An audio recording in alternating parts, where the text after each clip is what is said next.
Welcome to Jamaica Magazine. Today, the 3rd of December, is being observed as International Day of Persons with Disabilities. It was first celebrated in 1992 to encourage a better understanding of a disabled person and raise awareness about the benefits of integrating disabled persons into every aspect of life. Today, in our program, we'll be doing just that. I'm Adrian Atkinson. Stay tuned.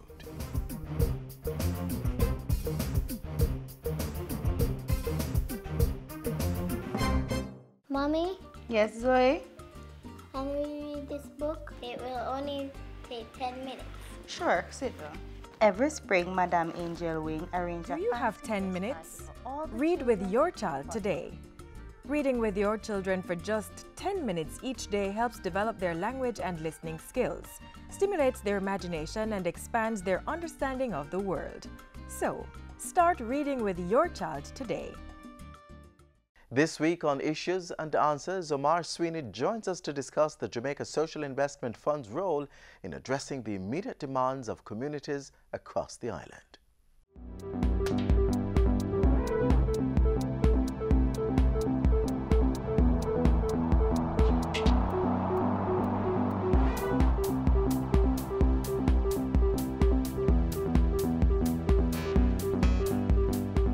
Thanks for joining us for Issues and Answers. I'm Ian Boyne. The Jamaica Social Investment Fund has been playing a crucial role over the last 20 years. Its Managing Director, Omar Sweeney, is our guest today. We thank you so much for your company. Omar, good to have you on the program.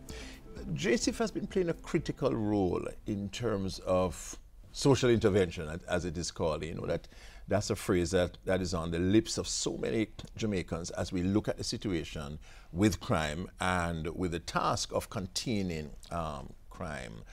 What have been some of the most critical achievements over your 20 years? Well, we like to stick more to our name, which is social investment. And that's because as we have traversed the nooks and crannies across Jamaica, we've really looked at situations of vulnerability and poverty and seeked to provide solutions to not only address that immediate need of the persons, but also to really sustain their ability to solve their own problems. And we think that since 1996, when we entered the space, we've invested close to 20 billion Jamaican dollars. We've completed close to 1,800 projects. We've had the support of more than 8 international donor partners. And so a project that really was set out by the government in 1996, the last 4 years, has now been 20 years. Now, does that mean we haven't solved the problem?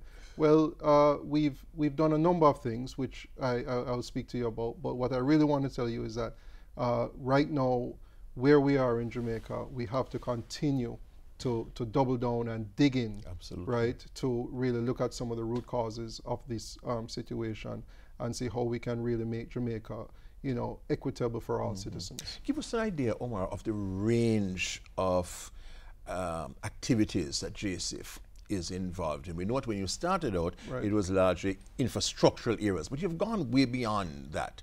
Oh, yes. Give us an idea of the types of things that you do in communities. Well, we started out looking at basic infrastructure and access, basic schools, farm roads, community-based health centers, and social services and organizational strengthening. We've evolved now, and we're looking at sustainable livelihoods. So now we're involved in greenhouse farming, drip irrigation, really propagating the latest technology to farmers, which produce a great contributor to GDP. We've looked at tourism, the linkages of agriculture and tourism. JCIF invested last year in the 8 newest community tourism attraction that Jamaica has. We invested in those, and those have now been licensed by the Jamaica Tourist Board to support, again, community livelihoods. We continue to work now in the 6 peripheral communities of our urban centers. That is Ocho Rios, Montego Bay, Savlamar, Maypen, and Kingston and St. Andrews, St. Catherine, where we're doing an integrated project there, where we're doing complete urban renewal of these communities to address citizen security and their perception of safety. So these are the types of interventions that we look to hold the social fabric of the country together in terms of continuing to immerse government services into these communities. Because one of the things, if you want to say, the culture of the Don, the culture of the community leader has come because of the retreat of government services. And so what JSIF is really enabled to do is to really reinsert that. So we enter these communities with things like civil registration documents, dispute resolution, unattached youth engagement, skills training.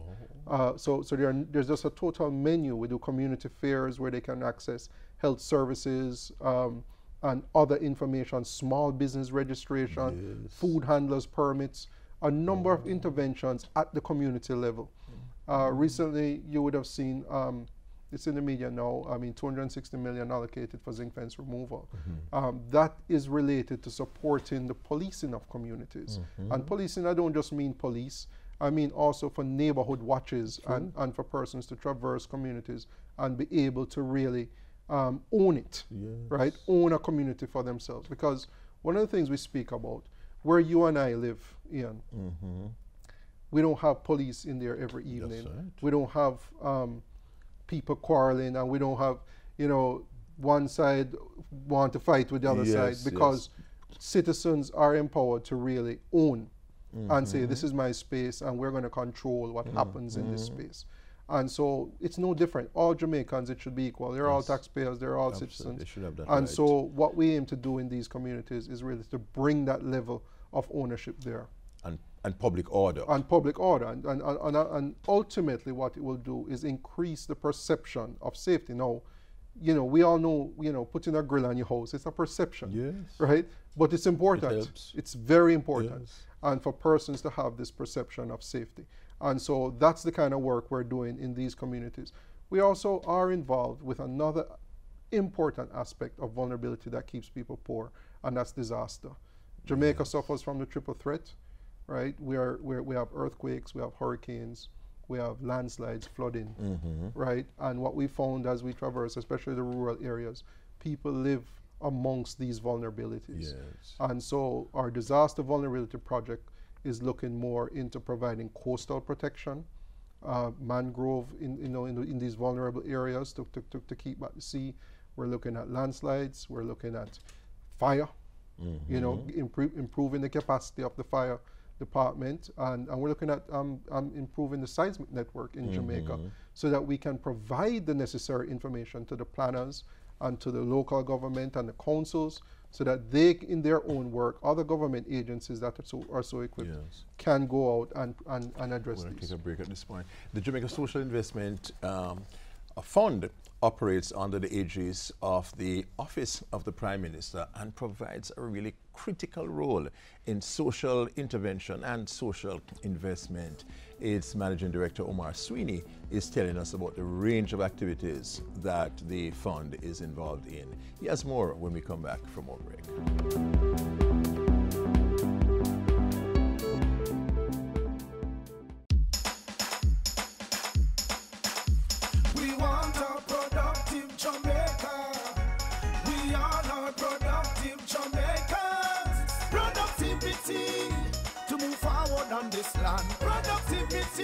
That's the way to go, we should understand. Productivity is the way to go for all us Jamaicans. Small business, big business, old and young, we are tell every woman and man. We want growth and prosperity for a better nation with a building plan. So we can build our product and sell our product and put more money in our hand. Our economy can rise to a level and build a better nation. Productivity to move forward on this land. Productivity, that's the way to go, we should understand. Productivity to move forward on this land. Productivity, that's the way to go, we should understand. Productivity. Productivity, pathway to prosperity. A message brought to you by the Jamaica Productivity Center, a department of the Ministry of Labor and Social Security.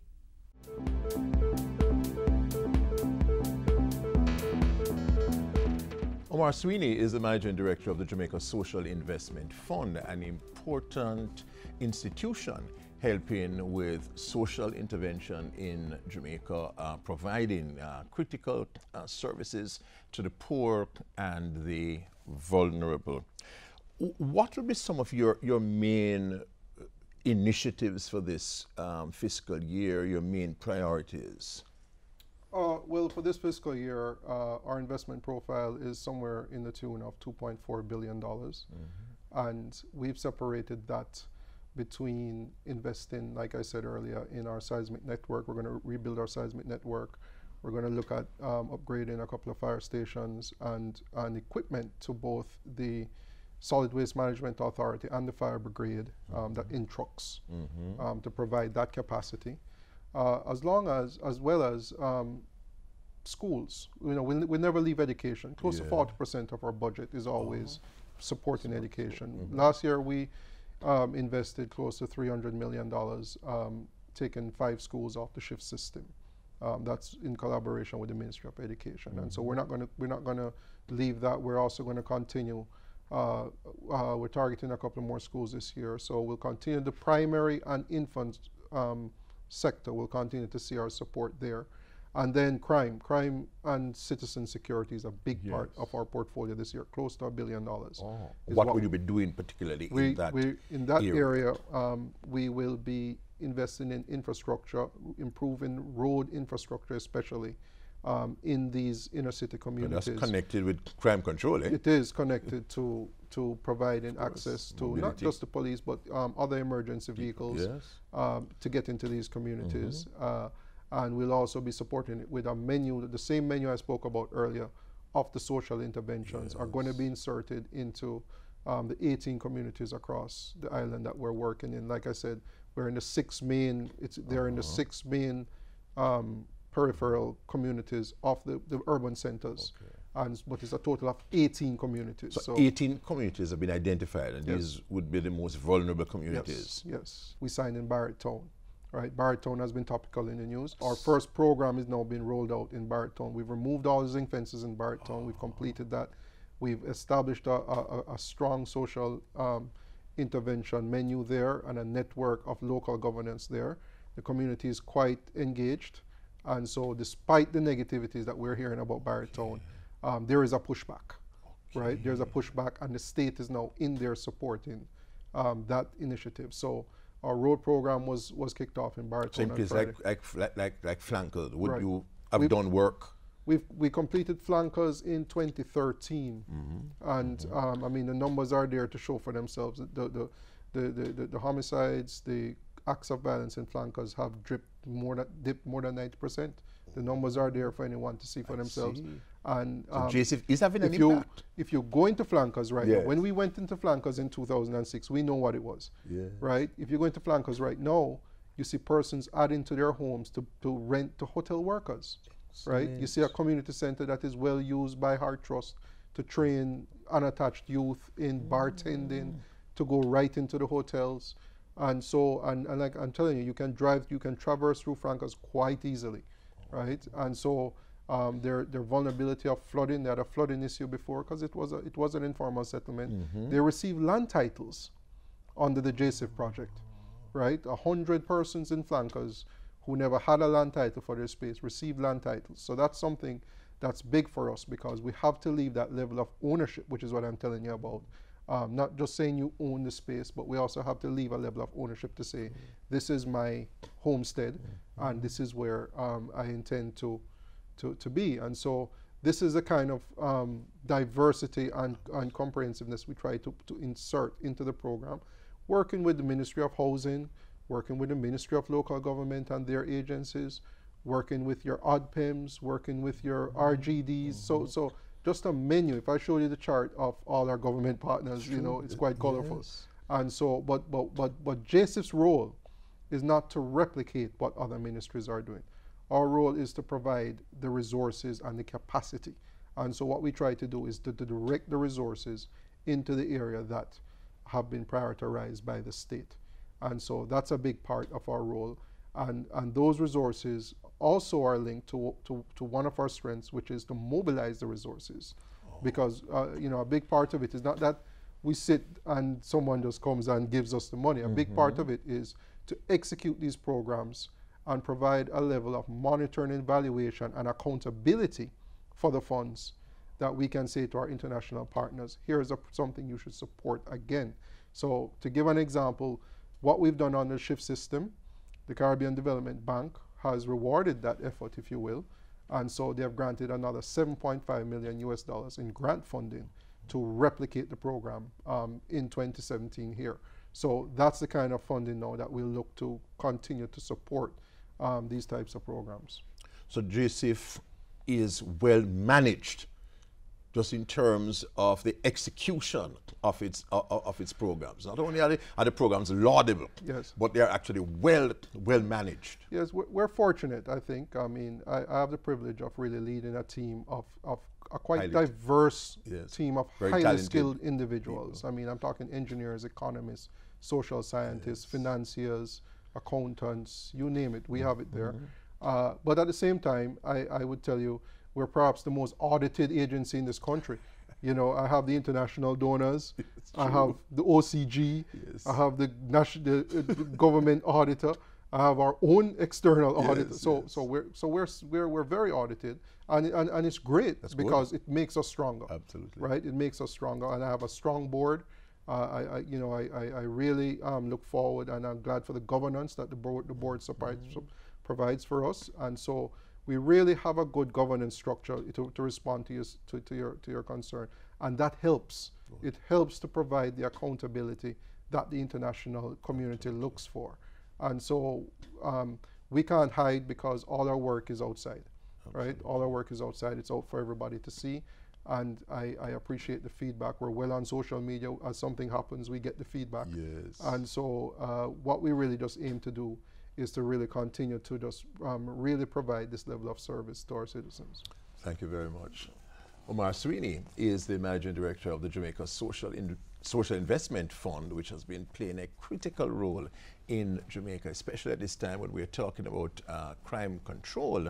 We have to put front and center this matter of social investment, looking after the poor and the vulnerable, and dealing with the underlying causes of crime. Well, the JSIF has been playing a crucial role there.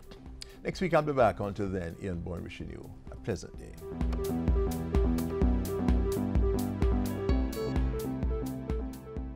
Protect Jamaica, plant your grass. Help us become more resilient to climate change impacts. Protect Jamaica, plant a tree. It improves the island's national biodiversity. Trees may be fruit, ornamental, or timber, but must be native or suitable to the area's natural landscape. Join the Jamaica Million Tree Campaign and help to plant 1 million trees by June 30, 2019. This is a call to action by the National Environment and Planning Agency. The Abilities Foundation has been enhancing the lives of persons living with disabilities over the years by creating opportunities for them. Take a look.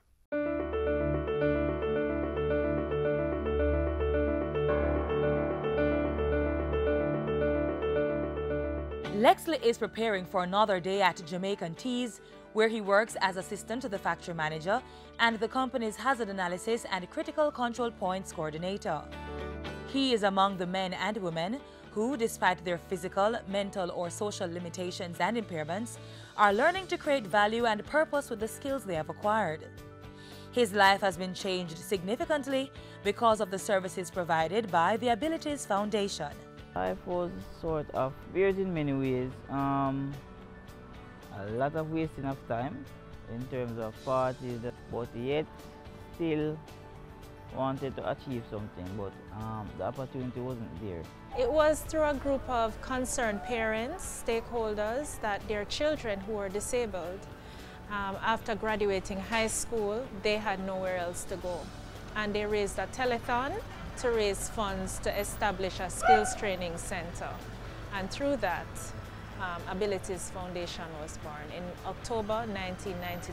Abilities Foundation is a unique institution. It's the only institution in the Caribbean and in Jamaica that caters to all disabilities. The foundation was established to meet two primary objectives: increase the employability of persons with disabilities and teach good work ethics to young adults with disabilities to prepare them for integration into society. The training programs I was engaged in is office administration. Being at the Abilities Foundation and being a person with disabilities, basically you are comfortable because you are amongst persons with disabilities and their understanding of conditions. I learned that there. The courses offered through the Abilities Foundation seek to provide opportunities for full participation and equality. These programs open new skill areas and, whenever possible, are crafted within existing social, education, and labor trends. The foundation currently offers 5 training programs: housekeeping levels 1 and 2, furniture making, data operations levels 1 and 2, design and decor soft furnishing, horticulture and landscaping. What we do is that we give them an in-house test. If they are capable of passing it at 70%, we send them up to do what you call an assessment. The assessment is done by outside persons from Heart, and they do the assessment and finish the program, certified through Heart. If they are not capable, then they will give them what you call a unit competency. That unit competency is a document or paper showing that they are capable of doing these units. The foundation also provides a functional life skills curriculum which focuses on the students' transition to the workforce, as well as remedial English and mathematics, money awareness and management. I assist them with preparation of their resumes, their cover letters, searching for different employment opportunities. One of my major functions is to provide them with placement sites so that they can get job experience. For the past couple of years, we have been with the NYS, and we recognize that after that's a summer program, but we recognize that after they are placed in the summer program, it's easier for us to go back to those places to get permanent placement for them because they see what they can do and not their disability. The foundation has been able to extend its reach and service offerings through grant funding from the Japanese Policy Human Resources Development Grant Program. The grant was provided through the Ministry of Labor and Social Security's Social and Economic Inclusion Project for persons with disabilities. What this project endeavors to do is to build the capacity of the institution through professional development courses for the staff. A major component of this project is to assist the students with a training stipend, and it is targeted for those who are PATH beneficiaries. The project also provides them with a job placement officer and a job coach. So when we place them on jobs, we also give them a coach to mentor and help them throughout the process. The foundation continues to open doors for persons with disabilities and equip them with the requisite skills and knowledge to become productive Jamaican citizens. The Abilities Foundation, creating opportunities for the exceptional.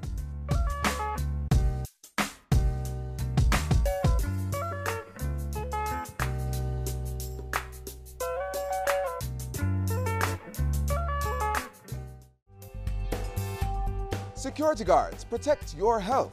Sign up for the Private Security Regulation Authority's health insurance scheme. There are 5 options starting from $997 up to $1,882 per month for individual coverage. To find out how to access the health insurance scheme, contact the Private Security Regulation Authority at 967-2522 or visit their website at psra.gov.jm. Our children are our future. And there are different approaches which we have to take when dealing with them, especially if they are disabled. This next feature will highlight ways in which we can protect our children living with disabilities. Reach out and touch somebody's hand, make this world. Safeguarding children with disabilities is very important.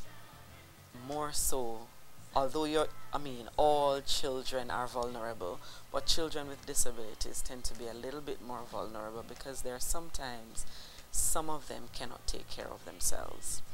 And so when we think of safeguarding children with disabilities, we have to think of the different disability groups because there are some who can manage more than others.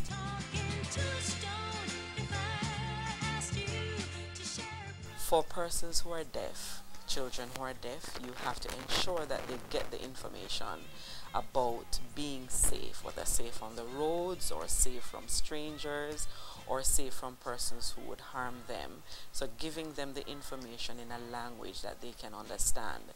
And for us in Jamaica, it's through the Jamaican Sign Language.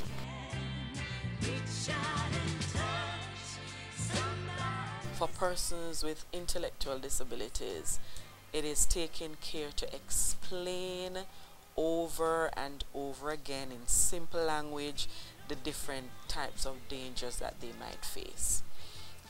It is teaching them how to be safe on the roads, how to be safe at home, at school, wherever they are. And for these children, they will need sometimes practical examples of what to do. And so it's, for them it is not just telling, but it is also showing.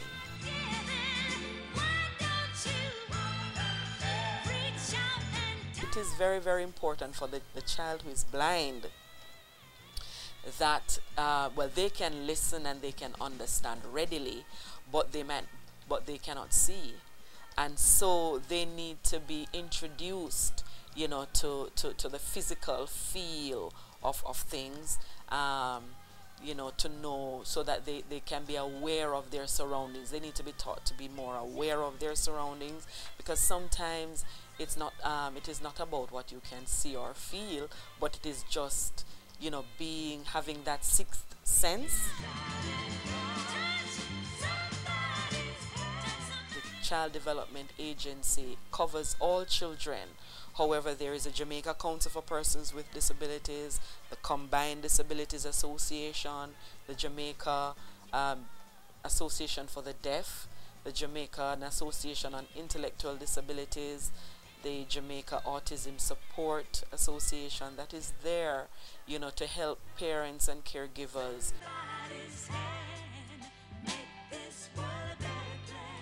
It is for the general public to look out for persons with disabilities. Look out for them in the bus stations, you know, at the bus center, you know, for areas, parishes that have bus centers. Do not abuse them. Do not shove them aside. Do not, when you're entering the bus and everybody is pushing and shoving, look out for them to ensure that they get on the bus so that they too can get home, if that is their means of transportation. Persons really have to look out. Don't take away their lunch money. Don't spit on them. You know, don't disregard them. They're another human being seeking an education, seeking to go about their business like any other legitimate child. And so they should be allowed to grow up. They should be allowed to become all that they can be, so that later on we do not have to be seeing them begging on the streets, or, you know, they're cast aside and society has to take care of them, because it will cost us more.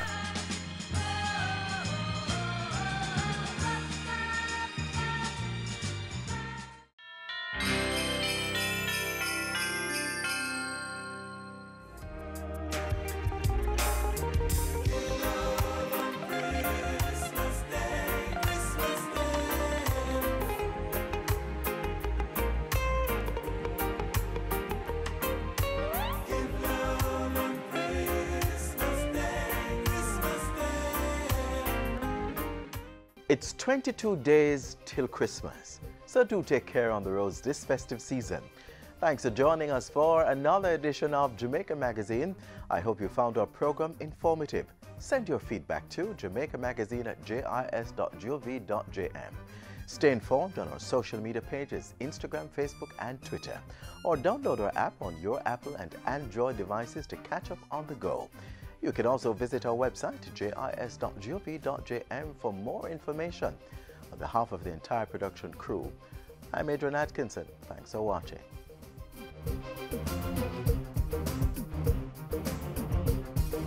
This has been a production of the Jamaica Information Service, the voice of Jamaica.